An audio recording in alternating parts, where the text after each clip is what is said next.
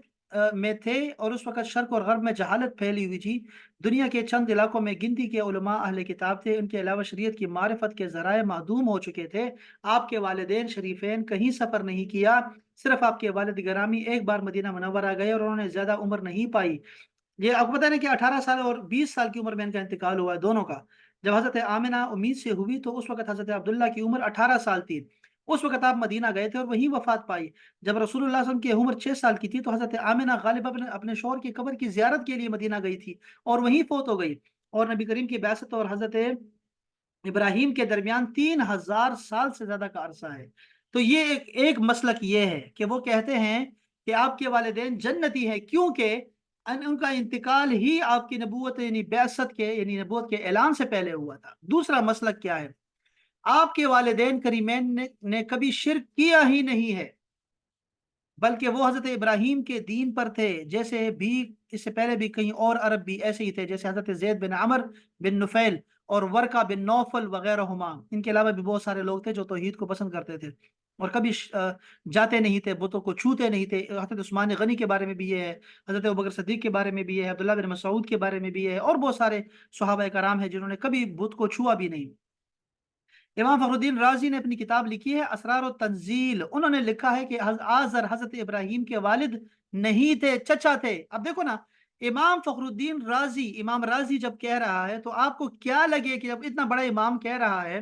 کہ وہ نہیں تھے والد، لیکن نہیں، وہ پکا ہے اس بات پہ۔ انہوں نے پھر دلائل پیش کیے ہیں اپنی کتاب میں، تفسیر میں۔ انہوں نے کہا کہ آپ کے والدین آبا و اجداد کافر تھے ہی نہیں، کوئی بھی والد آدم علیہ السلام تک۔ اللہ پاک نے فرمایا ہے کہ الذی یراکا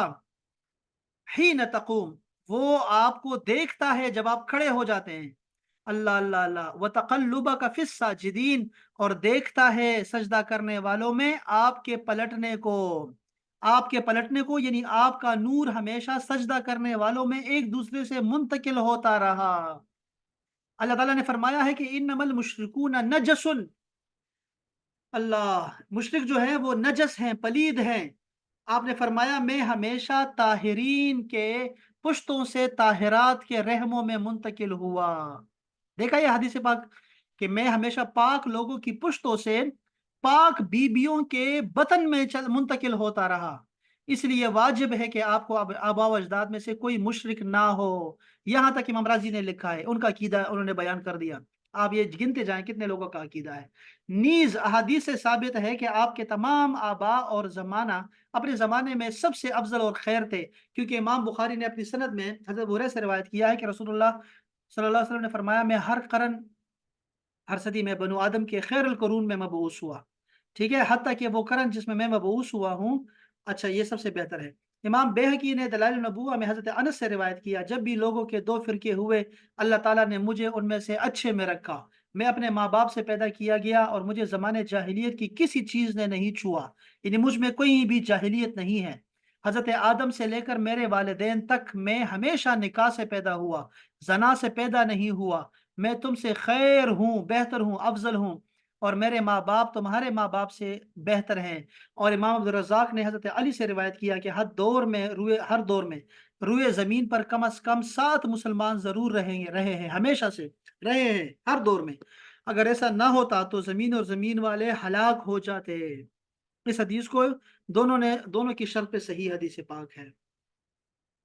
اللہ اکبر۔ مومن اور کافر میں مومن اچھا ہوتا ہے، وَلَعَبْدٌ مُؤْمِنٌ خَيْرٌ مِّن مُشْرِكٍ، جو مومن غلام ہوتا ہے وہ بھی بہتر ہے کسی مشرک سے۔ تو نبی صلی اللہ علیہ وسلم کے آبا میں ہر زمانے کے لوگوں میں خیر تھے اور خیر مومن ہے، اور ہر زمانے میں مومن تھے، تو ثابت ہوا کہ آپ کے تمام آبا ہر زمانے میں مومن تھے۔ اب تیسرا مسلک سنیے گا، اللہ تعالیٰ نے آپ کے ابوین کو زندہ کیا حتیٰ کہ وہ آپ پر ایمان لے آئے۔ اب یہ تیسرا مسلک ہو گیا، ٹھیک ہے۔ پہلے نے کیا کہا تھا؟ پہلے نے کہا تھا کہ آپ کا انتقال بعثت نبوی سے پہلے پہلے ہو گیا، اس لیے آپ مومن چلے گئے دنیا سے۔ دوسرے نے کہا کہ آپ جو تھے آپ موجود تو تھے لیکن آپ نے کبھی شرک کیا ہی نہیں سرے سے، تو آپ مشرک ہیں ہی نہیں۔ اور تیسرے نے کہا کہ اللہ پاک نے آپ کو زندہ کیا والدین کو، اور آپ پر ایمان لے آئے ہیں۔ اب یہ کون کہنے والے کون ہیں؟ امام ابن شاہین، حافظ ابو بکر خطیب بغدادی، علامہ سہیلی، علامہ قرطبی، محب تبرین، علامہ ناصر الدین دمشقی وغیرہ، سب کا یہی مسلک ہے۔ انہوں نے اس روایت سے استدلال کیا ہے کہ جس کو امام ابن شاہین نے الناسخ و منسوخ میں خطیب بغدادی سے، السابق اللاحق میں، اور امام دارقطنی اور امام ابن عساکر نے غرائب میں سند ضعیف کے ساتھ حضرت عائشہ سے روایت کیا ہے کہ رسول اللہ صلی اللہ علیہ وسلم نے حجت الوداع کیا، پھر میرے ساتھ ایک گھاٹی پر جس میں حجون میں آئے، اور درآں حالے کے آپ غمزدہ تھے اور رو رہے تھے، آپ کافی دیر ٹہرے رہے، پھر میرے پاس لوٹے، اس وقت آپ خوش تھے اور مسکرا رہے تھے۔ آپ نے فرمایا میں اپنی والدہ کی قبر پہ گیا تھا، میں نے اللہ تعالیٰ سے دعا کی کہ وہ ان کو زندہ کر دے، اللہ تعالیٰ نے ان کو زندہ کر دیا اور مجھ پر ایمان لے آئے، پھر اللہ تعالیٰ نے ان کو لوٹا دیا۔ یہ حدیث محدثین کے اتفاق سے ضعیف ہے، بلکہ ایک قول یہ ہے کہ موضوع ہے بالکل، لیکن صحیح یہ ہے کہ یہ ضعیف ہے، موضوع نہیں ہے۔ میں نے اس پر ایک مستقل رسالہ لکھا ہے، علامہ سہیلی نے الروض الانف میں ایک سند سے روایت کیا ہے، اس میں جس میں مجہول راوی ہے۔ بہرحال یہ ساری باتیں ہیں، اور اس میں بھی یہ فرمایا آپ نے کہ اللہ پاک نے زندہ کر دیا ہے۔ امام قرطبی بھی یہی لکھا ہے کہ یہ حدیث جو ہے وہ کیا تھے وہ آپ کو جب منع کیا گیا نا، استغفار سے منع کیا گیا، تو یہ اس سے یہ مراد نہیں ہے کہ وہ دوزخی ہیں، بلکہ جنتی ہونے کی طرف علامت ہے، کہ آپ کو فرما دیا گیا ہے کہ آپ یہ نہ سمجھے کہ یہ مشرک چلے گئے ہیں، یہ مومن ہے، ان کے لیے مشرکوں جیسا استغفار نہ کریں۔ امام راضی خود بھی فرما رہے ہیں کہ یہ اس کی تعارض نہیں آ رہا، کیونکہ غیر معصوم کے لیے استغفار کرنا ان کے حق میں معصیت کا وہم پیدا کرتا ہے۔ بات سمجھ رہے ہیں نا کہ اگر آپ واقعی کو کہہ رہے ہیں کہ یہ شاید غلطی پہ ہے اس لیے ایسا کہہ رہے ہیں، ایسا نہیں ہے۔ علامہ قرطبی نے فرمایا کہ نبی کریم صلی اللہ علیہ وسلم کے فضائل بے شمار ہیں، اور آپ کے ابوین کریمین کو زندہ کرنا عقلاً و شرعاً محال نہیں ہے، ناممکن نہیں ہے کہ اللہ تعالیٰ ان کو زندہ کرے۔ عیسیٰ علیہ السلام جب کر سکتے ہیں، مردوں کو زندہ کر دیا کرتے تھے۔ قرآن مجید میں بنو اسرائیل کے مقتول کو زندہ کرنے اور اپنے قاتل کی خبر دینے کا پورا واقعہ موجود ہے، کہ ایک پیغمبر ہے موسیٰ علیہ السلام، اور وہ کر رہے ہیں، وہ گوشت لے لیتے ہیں ایک گائے کا اور اس پہ مار کے اس کو زندہ کر دیتے ہیں۔ تو جب وہ بنی اسرائیل کے پیغمبر کر سکتے ہیں، موسیٰ اور عیسیٰ کر سکتے ہیں مردوں کو زندہ، تو نبی کریم صلی اللہ علیہ وسلم کے والدین کیوں زندہ نہیں ہو سکتے؟